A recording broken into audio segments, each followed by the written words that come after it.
Qu'est-ce qui arrive à votre personnage? Ah, je peux pas le dire. Non, c'est un secret? Je peux pas. Pourquoi ça? Moi, je suis un rabbin hassidique.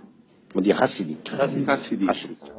Un rabbin chassidique. C'est le nouveau rôle que doit incarner Louis de Funès au cinéma. Un véritable défi pour celui qui ne connaît rien encore au judaïsme. De Funès connaît davantage les églises que les synagogues.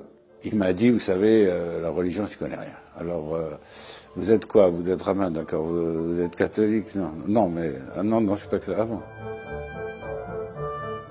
Et vous êtes chrétien? Non, non, non, je suis ni catholique ni chrétien. Je suis... Ah bon, ben, vous savez, vraiment, je n'y connais rien. Il est trop grand encore?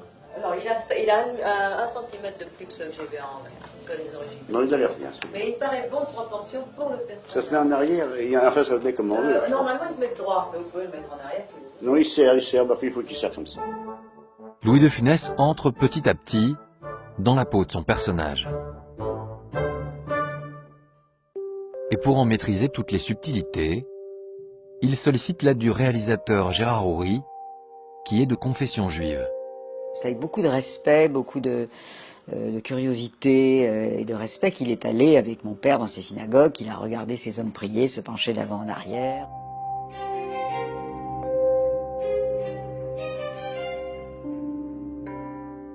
Je vous mime un peu ce que faisait De Funès, il est là, il me dit, voilà, alors moi, je m'installe à la synagogue, on me met une kippa sur la tête, etc. Et puis, j'ai le voisin qui me regarde comme ça fixement, bon, je regarde ailleurs, etc. Je regarde une deuxième fois, il est tout le temps en train de me fixer. À la fin, il se tourne vers moi et il me dit, dites-moi, je vous ai pas déjà vu, vous, quelque part? Et je lui dis, je ne sais pas. Vous êtes déjà venu dans cette synagogue? Et De Funès dit, non, je ne suis jamais venu dans cette synagogue. Il dit, ah bon? Ah ben, ça devait être dans une autre synagogue. Et ça l'a usé énormément.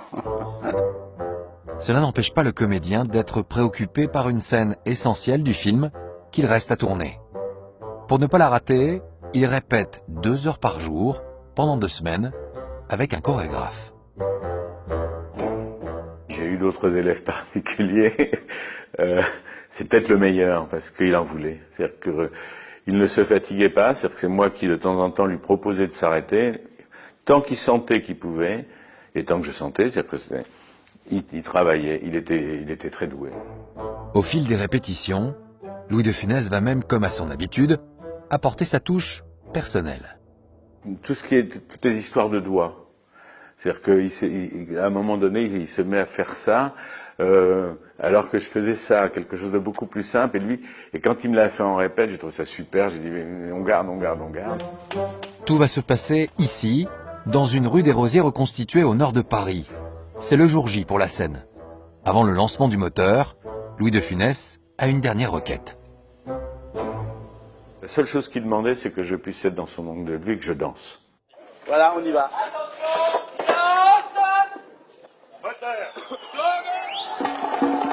Pour justifier la place du chorégraphe, le réalisateur Gérard Houry va alors tester une idée de dernière minute. C'est moi qui vais le chercher. À un moment donné, on rajoute ça. Ça se rajoute avec Gérard.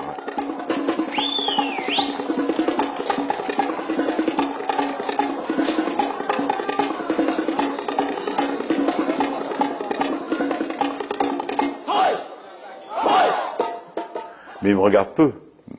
Il me regardait quand c'était nécessaire. Donc c'était une façon de se rassurer.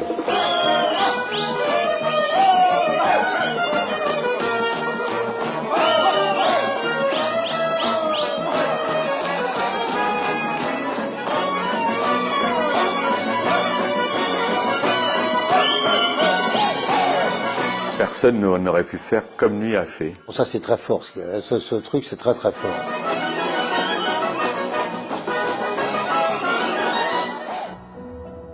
Derrière Rabbi Jacob, incarné par De Funès, se cache en fait le personnage de Victor Pivert, un patron antisémite qui découvre que son chauffeur est juif. Comment Salomon, vous êtes juif? Salomon est juif. Oh! Et mon oncle Jacob, qui arrive de New York, il est rabbin? Mais il n'est pas juif? Ah si. Mais pas de votre famille? Si. Écoutez, ça fait rien, je vous garde quand même. Dans cette petite scène de rien du tout, il y a cette dénonciation de ce que peut être l'antisémitisme, le racisme, enfin la peur de l'autre, de la différence, et c'est ça, et c'est le ridicule de ça. On met ça en évidence et on le ridiculise. Bref. Un message fort sur la tolérance dans un film comique qui va toutefois se heurter à la réalité de l'actualité. Nous sommes le 6 octobre 1973. Les forces syriennes et égyptiennes affrontent les forces israéliennes depuis 13 heures, heure de Paris. À quelques jours seulement de la sortie des aventures de Rabbi Jacob, la guerre de Kippour éclate entre Israël et plusieurs pays arabes. Un mouvement de panique gagne alors l'équipe du film, à commencer bien sûr par son réalisateur. Ça a eu un effet sur Gérard Houry. Tu te rends compte ce qu'ils m'ont fait là? À la sortie de Rabbi Jacob, ils font la guerre de Kippour. Non mais c'est pas possible. Il a pris ça comme une atteinte personnelle. C'est un film sur le rapprochement. Donc De Gaulle, quelques jours avant, il se tape dessus. À tel point qu'ils se sont dit, qu'est-ce qu'on fait? On sort ou on sort pas? Il y avait cette affiche incroyable avec De Funès avec son grand Streimel et ses papillotes. Et Paris était couvert d'affiches. On est parti la nuit en enlevé en disant ça va avoir l'air d'une provocation. Donc ça a donné une tension absolument énorme à la sortie du film. La sortie est cependant maintenue au 18 octobre. Mais ce jour-là, un nouvel incident se produit. Une femme de 35 ans détourne un Boeing et son action est directement liée au film. Il ne faut pas sortir le film et il faut emmener l'avion au Caire sans qu'on je fais tout sauter. La menace est réelle, même si les revendications paraissent incohérentes. Elle n'avait pas vu le film, elle croyait que c'était un truc anti-palestinien ou anti-juif. Puis elle était en pleine dépression, cette femme. Mais la chose la plus étonnante est en fait que la pirate de l'air est la femme de l'attaché de presse du film. Marseille-Marignane, 12h30, le Boeing d'Air France Paris-Nice vient de... Pour Louis de Funès, l'affaire est un véritable choc. Il était pendu au téléphone, minute par minute, pour savoir comment ça se passait. La jeune femme retient en otage le commandant et un steward.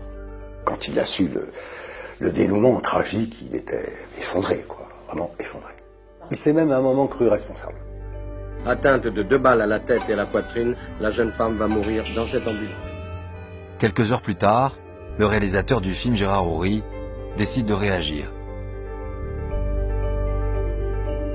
Évidemment, c'est une tragédie qui me fait beaucoup de peine. S'il avait su quel film c'était, ce que la presse souligne aujourd'hui, c'est un film qui fait appel à la fraternité, précisément la fraternité entre les hommes, et donc c'est une chose qui bouleverse un petit peu les spectateurs et qui a été applaudie plusieurs fois dans les cinémas aujourd'hui. Car dès sa sortie, le public adhère massivement au message et à l'humour de Rabbi Jacob. Un message qui touche aussi l'acteur principal, comme il le confie dans une interview. Il est anti-tout, lui. Anti-juif, anti-arabe, il est anti-noir, il y a tout, il est anti-tout. Il parle contre tous les Belges, je ne sais pas les voir, personne. Les Belges, n'importe quoi.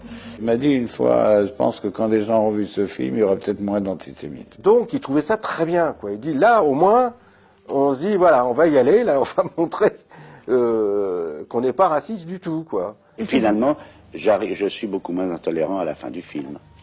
Et ça m'a fait beaucoup de bien à moi, parce que, je ne veux pas me confesser, mais enfin, j'avais des bonnes petites idées aussi anti... Il doit m'en rester encore. Mais ça m'a, comme je dis à Gérard Houry, ça m'a décrassé l'âme. Il est en train de dire, oui, moi aussi, il m'arrivait d'être un peu comme ça, vous voyez. Il dit pas le mot, mais oui, c'est de ça qu'il parle. Il y avait des bruits qui couraient qu'il était vieille France comme ça, un peu par rapport au judaïsme. Là, au contraire, il se sentait bien. Avec plus de 7 millions d'entrées, Rabbi Jacob sera le film le plus vu en 1973. Le succès est tel que Louis de Funès et Gérard Houry promettent de tourner un autre film ensemble.